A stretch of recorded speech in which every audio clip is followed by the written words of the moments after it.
طالبة علوم حاسب.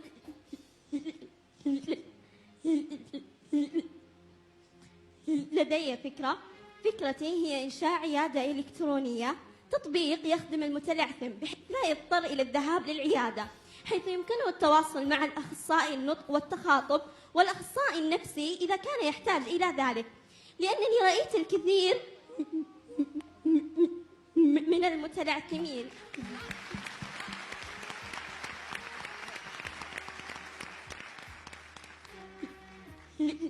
لأنني رأيت الكثير من المتلعثمين بمجتمعنا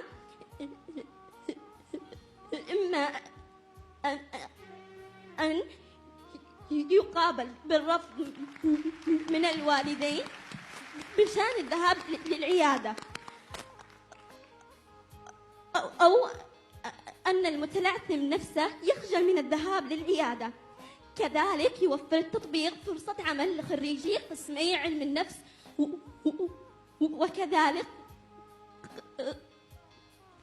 قسم النطق والتخاطب. لحظة، أنت بزعمك الحين عشان أنت متلعثمة. نعم أنا متلعثمة. ما يخالف، أنت بزعمك الحين عشانك متلعثمة ما حيوصل صوتك. الآن لا أبداً. اسمعي كلامي، الآن حيصدر قرار تعيينك عندي في القسم النسائي في أمارة عسير.